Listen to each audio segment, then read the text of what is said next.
Okay, so thanks, Natalia. I'm going to call this meeting to order at 9:31 a.m. It's the March 11th, 2022 meeting of the Circulation Interlibrary Loan Advisory Group meeting. 1 a.m. I'm just making a note here. So I'm just going to go ahead and share my screen right away to get to our slides so we can jump in. This should hopefully be a much shorter meeting than we had last time. Going here. Okay. So we have 4 topics on our agenda today. 3 are action items. 1 is just a discussion item. So I'm kind of excited about some of these. So let's go ahead and get started with our first agenda topic, which is our interlibrary loan request statuses. So our proposal that we're going to be discussing is if we want to adjust the ILL request status of inactive or requested and in order to better match intra-CCS request statuses. So before we get into any discussion, I just do want to give like a background of the issue and some screenshots for a visual context. So to start with, historically, interlibrary loan request statuses were basically locked in, and unlike those intra-CCS hold statuses, could not be modified. And this was due to ILS integrations Polaris offers. So the statuses needed to be as is in order to communicate with external services properly. However, CCS libraries do not use the integrations that Polaris offers. So we don't have a need really for those statuses to be locked in. One thing we have found since coming on Polaris is that since those ILL request statuses differ from the intra-CCS request statuses, there's definitely potential for confusion from both patrons and staff who don't work with interlibrary loans or aren't quite as familiar with interlibrary loans. So just to kind of give a visual of what patrons see in the Power Pack, the intra-CCS loan has a status of requested, and the interlibrary loan has a status of inactive. So that's just when that interlibrary loan is first placed, has not been received yet by the library. Now, roughly half of our libraries will click the export button when placing an interlibrary loan hold. And that bumps the status of the interlibrary loan request to active. Again, since we don't use those third-party interactions, the export button doesn't send information out to a third party. All it does is change that display status. So basically right now, when some users look at their account on the Power Pack, they see inactive with an interlibrary loan. And when others look at their Power Pack, they see active with their interlibrary loan. CCS now has a way to modify those interlibrary loan request statuses. So we can change how they display to both patrons and staff. However, like I said, those statuses will display to both patrons and staff in both Leap and the client. So we definitely want to make sure that any adjustments we make will make visual sense for both groups. So we want to make sure that we're making sense for patrons, and we also want to make sure that any staff who comes in and takes a look at it is going to know what it means. So I did throw a proposal out there just to kind of get the conversation going. It doesn't mean that this is like the one and done only thing we have to consider. So this is just kind of to get things started. So the proposal I'm putting out there to kind of get our discussion started is adjusting the ILL status of inactive to requested. So this way in the pack, patrons will see requested for both their intra-CCS loans and their just placed ILL requests. This would also displayed to staff in the in LEAP. So here they would also see a status of requested. And with this change, both pending interest CCS loans, out of system ILL loans will have the same status. And additionally, libraries would no longer click the export button when placing the ILL request. So it cut out a step as well. So with that, I did throw a couple questions out there, but interested in what you think about changing the statuses. So I will open it up to discussion at this point.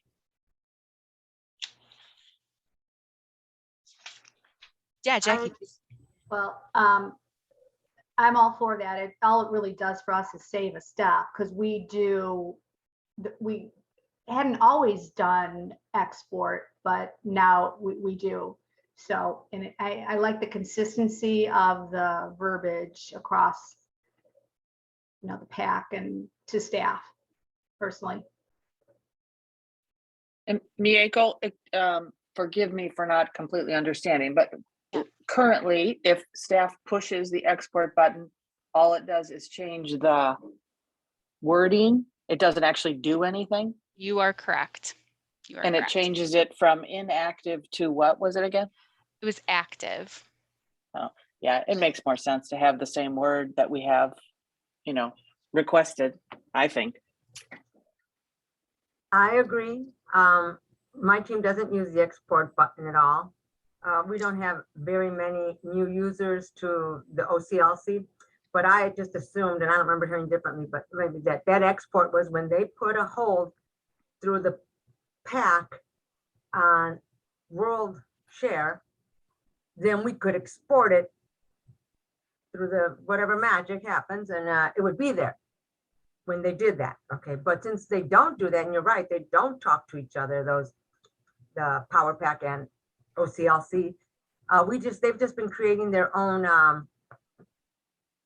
and their own magic record and how they do it, and then that's how they do it. So they don't use, my team doesn't use that export button. So I think it would be very helpful to have it displayed the same way for staff and patrons, because some staff don't, like you said, they're not familiar. They're going to go inactive. What happened to the hold that we placed for this patron, 3 weeks ago? Well, the university didn't want to lend it to us until we get that notification. We don't know. So at least it's be the same. I agree with everybody. We should keep it as the same for patrons and staff. Yeah, I agree. It definitely streamline it. I don't use export personally. I'm the backup for interlibrary loan. Tony was one who trained me, and I don't believe he ever trained me in using export. But it would make things less confusing. And I do have a question. So there would still be a separate ILL tab though, right? Apart from the holds tab in LEAP? You are correct. That's a good question. Okay. And that, yeah, thank you for the Indian Trails ILL staff for joining us today to give some input. So Patty does say they use export, but requested is better, less confusing for staff and members.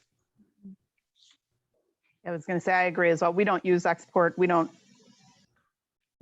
put it in LEAP until the item is physically in the building. So we don't use any of that, but just as far as for staff looking at it, just makes more sense if it's if the language is all the same.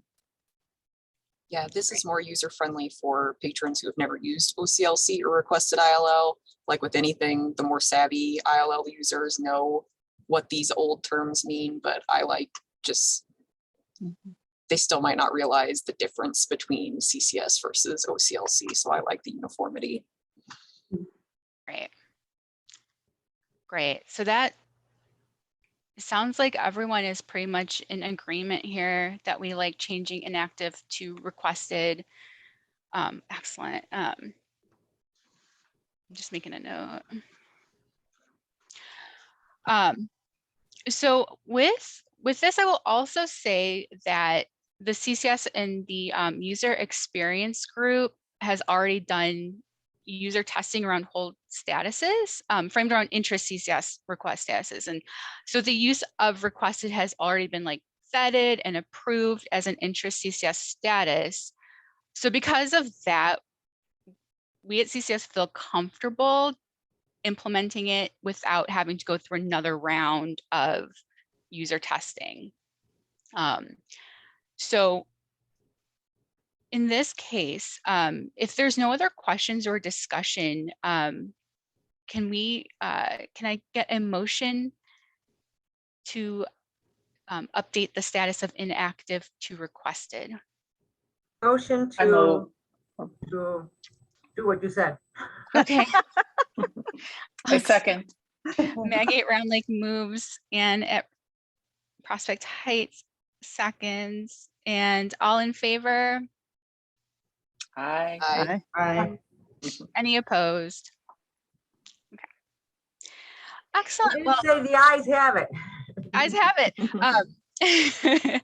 I'll work with my team then in terms of figuring out a good timeline. So we've got plenty of opportunity to just communicate with libraries of the change. So it probably won't happen within the next couple weeks, but you'll definitely get this in place. Fantastic. I'm going to share my screen again and move on to the next. Oops. Can't I? Hang on, something's not quite working here.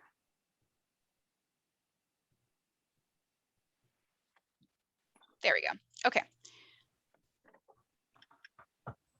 Share my screen and yeah. So the next topic, this one is purely just a discussion. It's about a feature that was available as of our Player 7.0, which is what we upgraded to in December. So we've had access to this feature in December, but we haven't been quite sure if we should pursue it, what we should do with it. So let me show you what it is, give you some background. So this feature allows patrons to modify their address field in their online PowerPack account.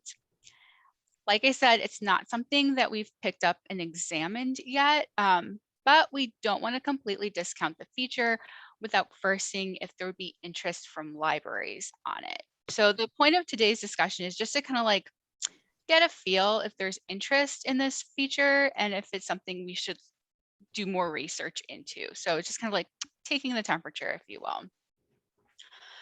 So again, here's what this feature does. With Polaris 7.0, the PowerPack has the ability to allow users to either modify the address themselves in the PowerPack or submit a change request to the library through the pack. And this feature can be activated at the system level for all libraries or individually by branch. However, there is a condition right now that's preventing us from fully testing both of these models in the PowerPack. So the information I have to share today is really just like based on innovative documentation and not based on any like real hands-on testing. In a nutshell, how I understand this feature is that if we allow users to update their address without staff verification, the patron can modify their address in the online catalog and then just basically save it, right? So they're just kind of changing their address. If we set it to allow a change without verification, this is what should happen. Again, I have not been able to test this. A patron modifies their address, which then pushes out an email to the library alerting them of the change. At that time, a verification block is placed on the user's record until staff can review and remove the block. This block will appear at checkout at the circulation desk, but depending on the library's block settings, due to things like online pack registration and long overdue block settings, the patron may or may not be blocked from using things like the shelf check, downloading e-content, accessing databases, renewing items. So again, the access levels can differ library to library based on how they handle online registration and how they handle the long overdues. So again, this is a feature we don't want to like just assume libraries aren't interested, or adversely want to assume libraries are interested in it. So I definitely wanted to run this by the group first to see what you think about it. Okay, and this is Donna at Indian Trails. I don't think that's a good idea for them to be able to do it. I think submitting a request is probably better since we are now trying the NCOA. This may mess up and we don't have, I'm not sure if we'll even be able to get those emails and have someone be able to check them every day. So, Yeah. so it, you know, it depends, but I think the submitting a request would help us a lot. But not being able to do it themselves is asking for errors across the board. Yeah, I agree. I agree too. I don't think that's a very helpful feature. You know, I just don't know. You know, I think a lot of people move out of their district, not so much in their district, unless, you know, we in Round Lake, yes, we do have people who move from this apartment to that apartment to this house to that house, but I'd still rather that we did the NCOA, we get their address, and then they have to, you know, check it with us. Doing an address change just on their own, is there any verification that the address even exists when they put it in, or can they put in like, I live at 1212 Hollywood Street, Round Lake Beach? So, yeah, that's my thought on it. I also have a question, Miyako. Okay, if they did the address change themselves, would it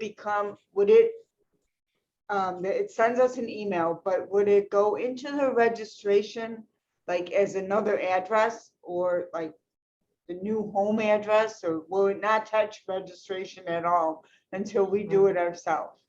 That's a good question. For the staff intervention, I have not been able to test that. There is currently something in, I'm using the training pack to try this out because I don't want to activate anything in our actual production area. And there's something in the training pack that's preventing seeing what happens after the user submits. So that's a great question. I do not know how the address or if the address is input to the actual LEAP account.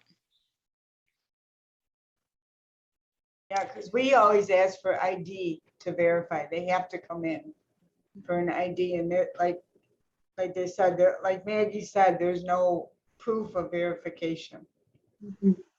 Yeah, I was gonna say, we would not use that. Right. Ever. It would create more issues than anything else. Yep. And just for clarification, they can only update like in district, like addresses, like they can't put. No, there's no way for the pack to like verify if an address is like real, first of all, or if it's in a district or not. So yeah, so there's no like checks and balances in place there, unfortunately. Yeah. Okay, let's all shake our heads like this. Just Okay, like, Yeah, my answer is just no to the whole thing. Just no. Great. So No. cool. So this is a feature that we won't even bother trying to explore or do further testing on because there would be no interest from libraries. Cool. That's what I figured, but until artificial intelligence exists and the pack can start verifying districts and addresses and things like that, that'd be perfect. wouldn't that be nice? Yeah. Okay. You guys are making all the decisions today really easy. Well, in that case, I'm satisfied with that discussion. Let's move on to the next topic.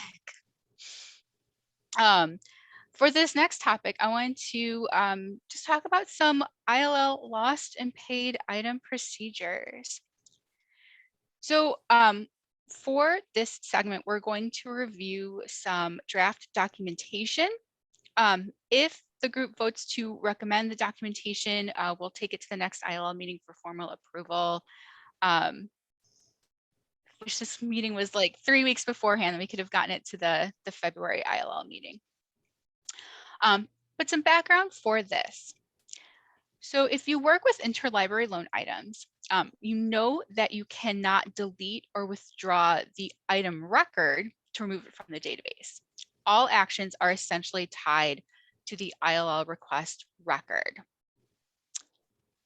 Additionally, that ILL request record will remain on the patron's account until the item is checked in and the request record can be marked and deleted.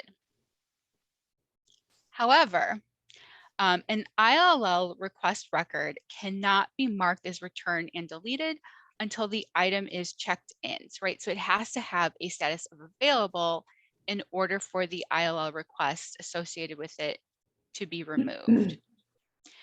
So that means that if the ILL item is lost, there's no native way for staff to remove the ILL request record after the cost is either paid or waived. So granted, this situation is rare. It impacts less than 0.5% of all interlibrary loan items. So for perspective, in 2021, we had over like 11,800 ILL checkouts system-wide. And of those checkouts last year, only like 58 have been lost and paid for, or waived, I should say, lost and paid or waived. So again, it's like a really minimal amount, but it's a question that's definitely popped up from staff more than once. So it seems fitting that we should have just some kind of formal documentation on hand for staff to refer to when this does happen. So I did include a draft in the meeting packet. Let me scroll down here so we can take a look at it together. So we're gonna walk through the draft, and then I'll walk through the process in LEAP. I do realize in the packet, I did mix up a couple screenshots, so I'm sure that was confusing. I apologize for that. So what I envision the workflow to be, when the interlibrary loan item is lost and the patron either pays for it or staff waive the cost of the item, you know, the payment is taken care of, but the ILL request status still remains. So this is what I'm proposing to do. Staff will check the interlibrary loan item in. Presumably the interlibrary loan item is not in hand. So you will need to either copy and paste or key in the item barcode in check-in. Click continue through any block messages. And then when you see the resolve lost item dialog box, select leave as is for relevant actions. And let me scroll down so we can see this. Now, mind you, this is lost and paid. So some libraries do have automations in place for things that are unpaid. Anything unpaid, basically this process just determines the lost and paids. So when the resolve lost item pops up, you'll just say leave as is. Leave as is. Your other options are to refund the patron or credit the patron, which we will not do.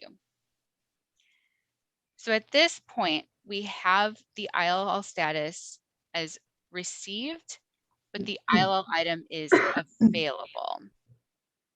And because the ILL item is available, at this point, you can go to the ILL request record, return, and delete the ILL request.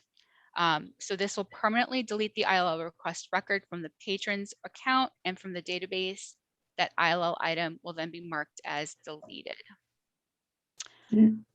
So let's see what this looks like in LEAP. So I have my demo patron here who has an interlibrary loan item on their card.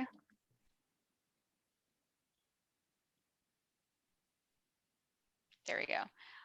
That is lost. It's been billed to them.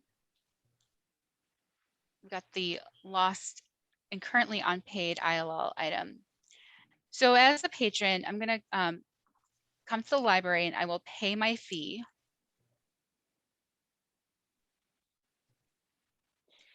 So now my fee is gone. The item is considered no longer checked out to me, but I still have that interlibrary loan request stuck on my record. So in this case, what I will do as a staff member, after the patron has paid or after I have opted to waive it, I will check in the item. Depending on what kind of paperwork you have available, you may be able just to key it in. Or if you click through to the ILL request status, you will eventually be able to get to that item barcode where you can copy and paste it in. And that's what I will do right now. So I'm going to check my item in. I will continue through any block messages. And then here's where I get to that lost and paid, the resolve dialog box. So for some options, if I haven't paid, if I'm not charged a processing fee, if I'm not charged an overdue fee, you'll just see options where it's set to leave as is. But for anything else, you will have to then manually tell Leap to leave as is. And then let me just get my screen out of the way here. And then I will click continue to finish checking this in. So my item is now available. And let me go back to, I'm sorry, I've got my little Zoom screens up here and it's blocking like all of the buttons that I need. Let me go back to my patron record. So here my patron record, my ILL request status is still received, but my item is available. Let me just real quick show you on the patron's transaction summary.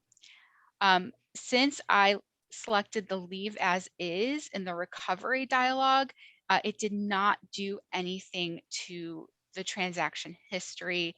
I still have my charge transaction, and then I still have my pay transaction. So at this point, I can come in here and I can tell Leap to return my interlibrary loan request and then delete my interlibrary loan request.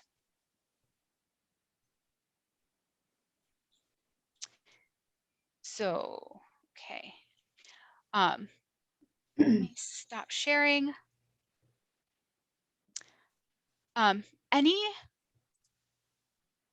Any questions? And this is definitely for my ILL staff here.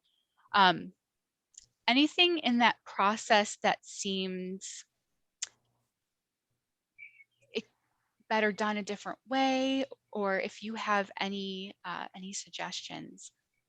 Nico, I have a related question, and I don't want to derail your focus on the procedures, but is there a way to change the cost that's charged to a patron for a lost ILL? Because some of the more proactive patrons, if they lose one, once again, they can't distinguish and they'll be like, oh, I'll pay $30. But in reality, the book is $150. And Yeah. I get to have that great conversation with them of, you still owe a little more. Yeah. Because I know that's seems to be a set price for those ILL records, and I didn't know if there was a way to edit that. There's a couple of, off the top of my head, I kind of want to look into this a little more. A couple of things we can do. We can change the default price of those ILL items. So if it would be easier for you to have it like charge at a higher rate, and then you can reduce it down based on what the item cost is, we can always go that route. I also know that when you receive the item,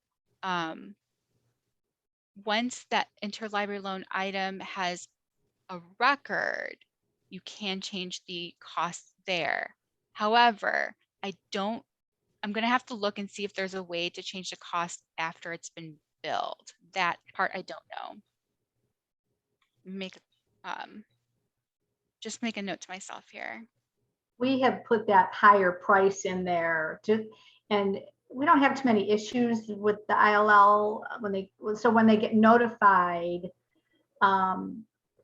like and they see this, I think we have a 99.99 or something like that. They're like, whoa. And then we're like, well, wait, we will tell you the real price. So that's how we handle it. I like that route because it's super unrealistic to think that the Right. ILL staff will be like, what's this price? But for some people, $30 is nothing, but $100 is something. So I like that higher threshold. Yeah, we only have a lot of regular users for our OCLC. It's not really something that, you know, people come in and do it all the time, even though we tell them and we say, but, and they know they're regular users, and I call them. If I don't know the user and it's going to go there, I call the person. I said, please, could you return it? Because you know, it's going to cost you a lot more than what you see on your account. I had to beg somebody. I had a Lake Villa patron one time who used our OCLC. And it was funny because she did return it, but it was after I called her and said, please, please. But like I said, I can do it because we don't have that many people that do that to us, and we don't have that many OCLC users. So, but yes, definitely the universities you want to steer clear of sometimes with their high costs. I got socked up $100, and part of it was like a $50 processing fee from a university, but for a $20 CD. Wow. Yeah. A question, can system automatically send notification to ILL staff that a fee was lost? I'm sorry, that the fee for a lost item was paid. Unfortunately, no, there is no related function, but the lost and paid item will show up on monthly reports.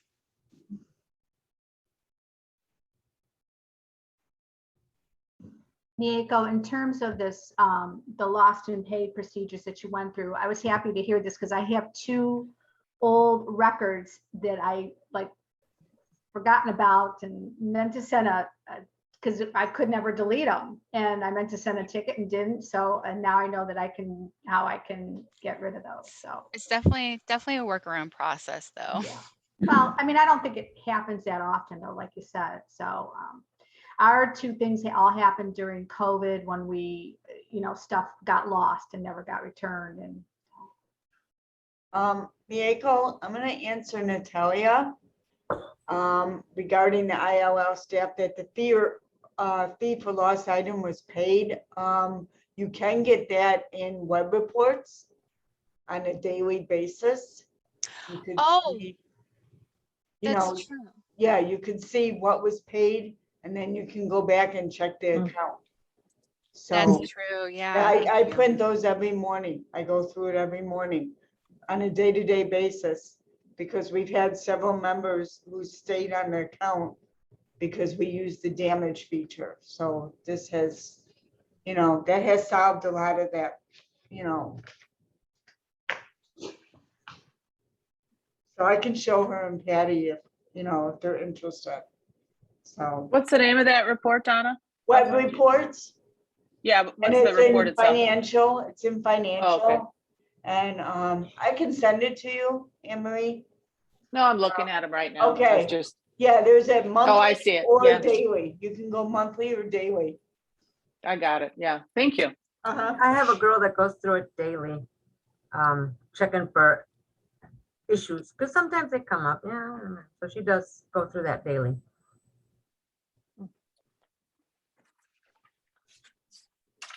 Let's see. Going back to the draft procedures. Does it? Oh, sorry. Question: can CERC staff send email to ILL if member paid fee? That would probably be on a library by library workflow basis. Yeah, Natalia, I can do that when I check it in the morning, and I can let you know if there's an ILL on the report. I haven't seen one yet, but or if you want to let me know, that you have somebody who had to pay, that would help too. But So right now, I'm assuming Donna and Natalia work together. Yes, we do. Okay.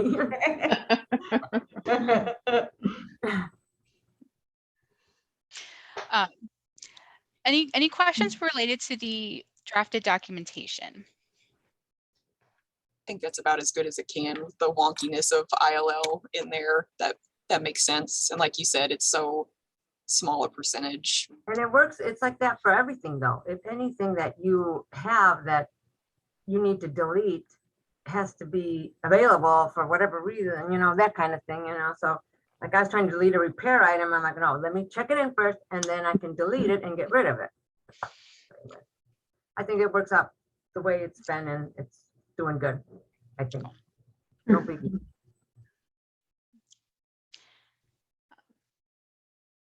In that case, if no other questions or comments, how about to make this easier, I will pop up the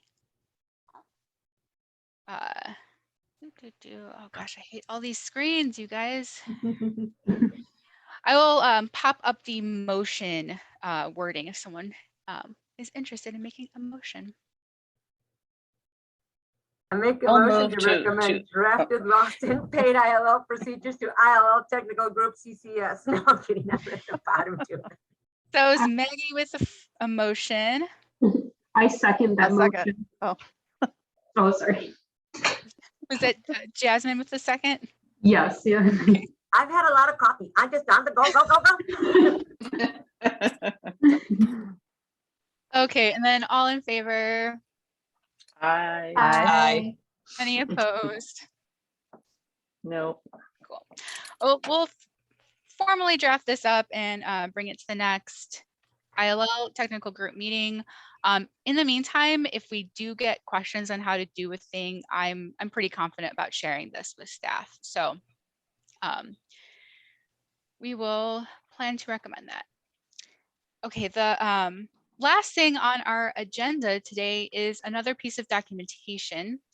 This one is related to NCOA patron management. So for this agenda item, we will be looking at additions to an existing piece of documentation in order to accommodate patrons with NCOA messages. So background for this topic, in last year, CCS began doing a group submission process for the USPS National Change of Address Service, or NCOA, which compares patron addresses in the ILS to what's on file with the United States Postal Service. And using that, we can essentially determine if a patron has recently moved or if they still reside in the same location, and that we can potentially extend their card.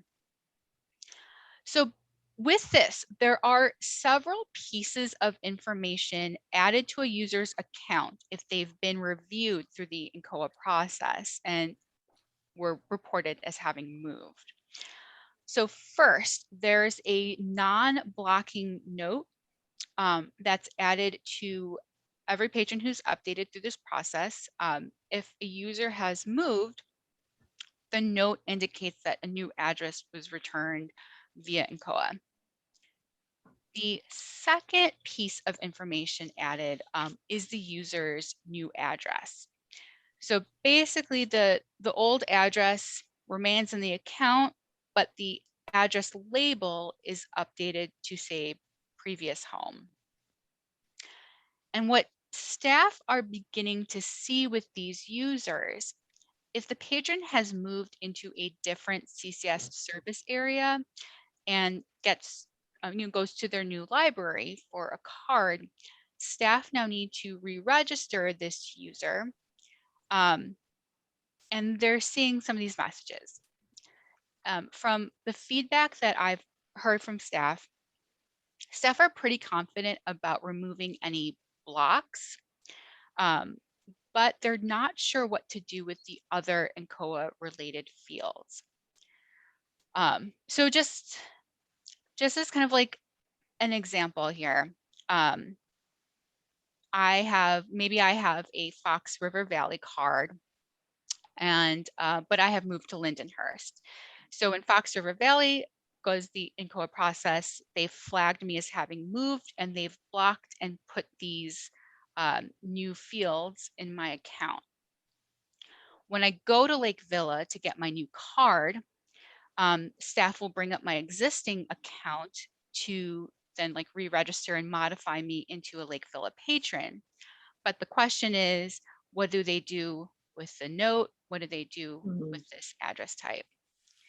So my proposed revisions to the documentation is just to add instruction to remove the non-blocking note and remove the previous address field after the user has formally verified their new address with the new library. I included a draft of the updated documentation in the meeting packet. And then look, let me pull that up here now as well so we can go through it together. And then again, I'll demo what the process looks like in LEAP. So the additions to the documentation are in red. So I'm just going to kind of skip through this first part here.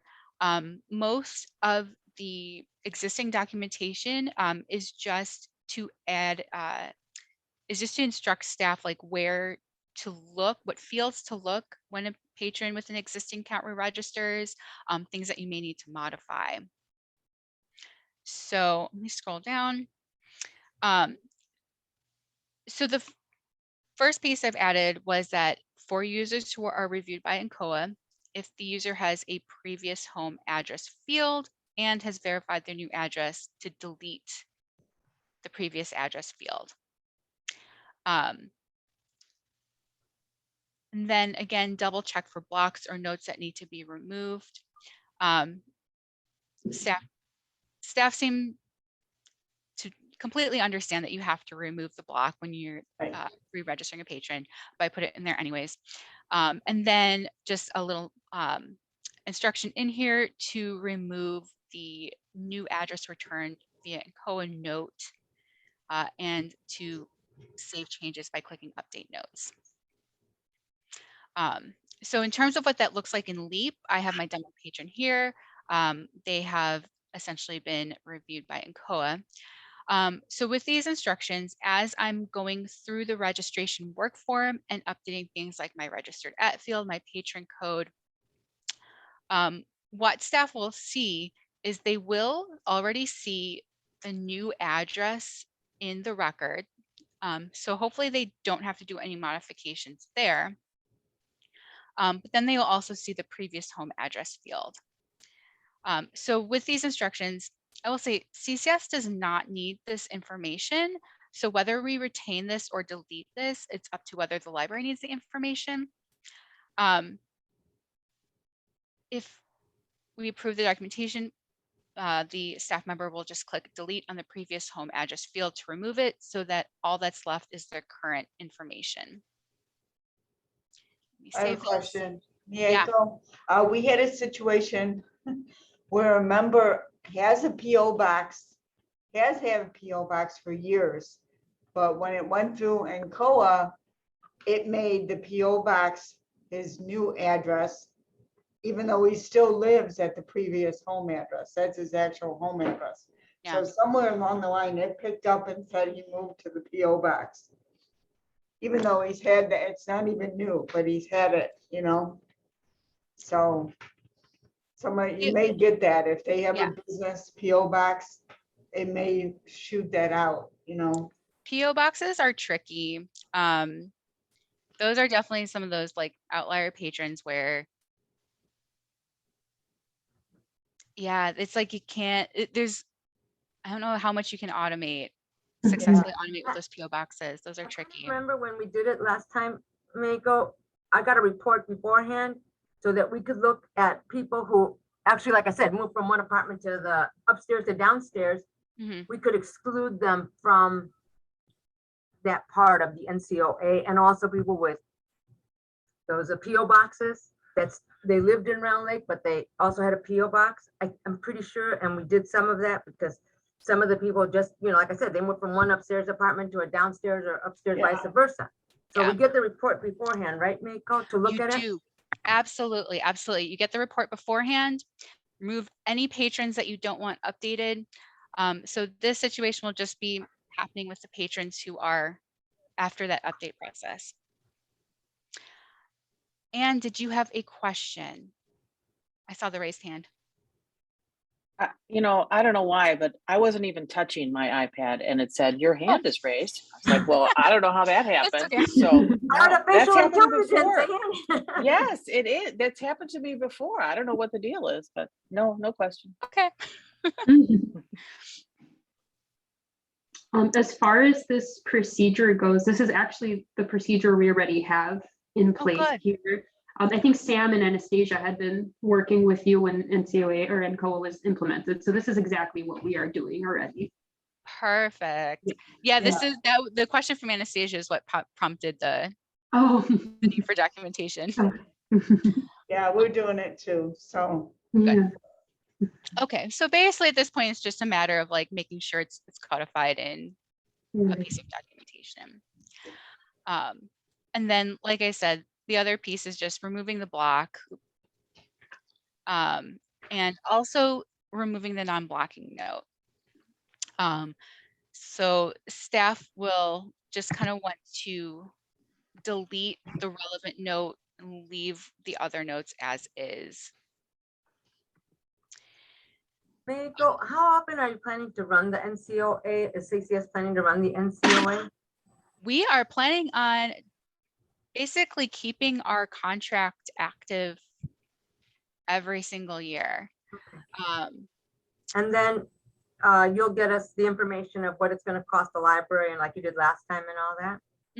Okay, because that's kind of the reason why we went to a never expiring library cards, because we're going to run this NCOA and then catch people who have no longer live in our district. They're not catch, but you know. Right.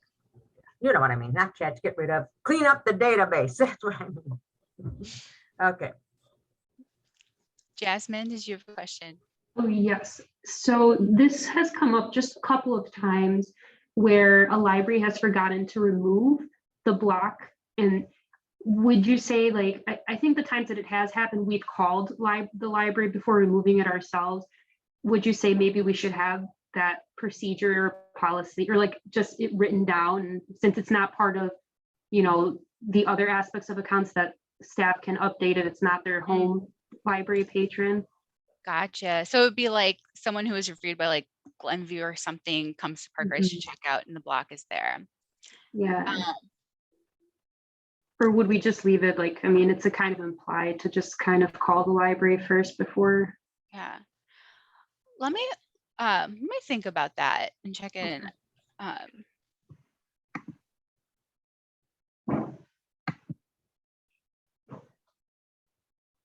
just writing a note to myself.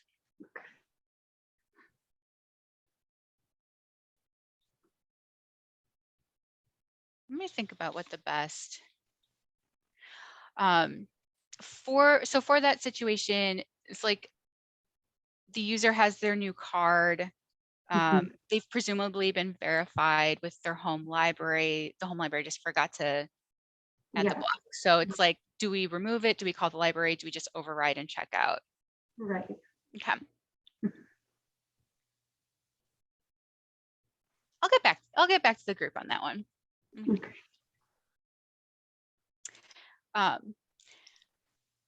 So in terms of like removing those other fields, like I said, CCS doesn't need the previous address. We aren't going to refer to the non-blocking note at any point from that point forward. So I think the big question is like, does the library have any need for the previous address field or to see that note? No. I can't think of a reason why. Okay.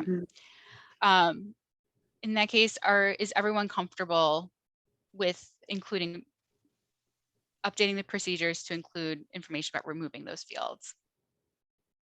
Yeah. Yeah. Yes.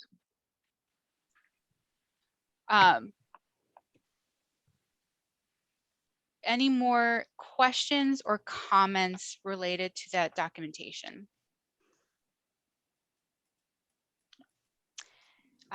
May I have a motion to recommend the addition to the documentation?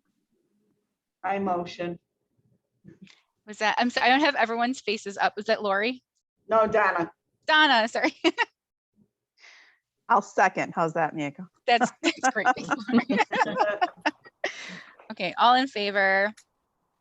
I, Aye. Any Aye. opposed? Okay.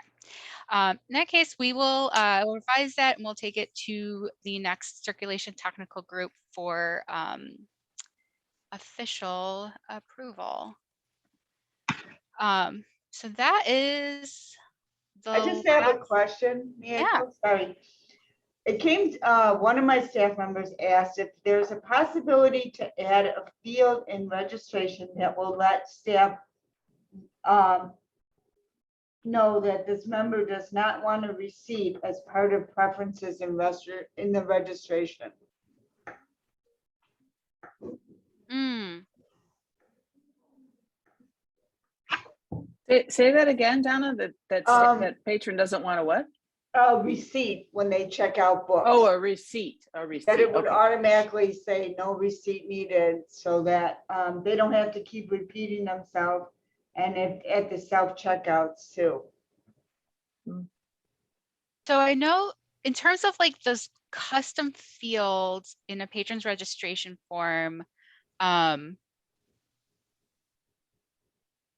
they're not going to pop, like none of those will pop up when the patron is checking out. So if it's a registration form field, staff will like have to go in there every time to see. Okay, yeah, that's what I told her, but I said I'd Yeah. bring it up, so. Now there's hang out after the meeting because Okay. I just want to show you a possible option. Okay, because I've tried a couple, but it didn't work, so Yeah. on my account, so I'm like, Yeah, it's not and worth it, so. there's a way in Leap to basically instruct your workstation to only print out a receipt if the patron doesn't have e-receipts active. So if like this patron wants an e-receipt, we can hang out afterwards. We'll take a look. Okay, But anyways, other than that, anything else for the meeting before we adjourn?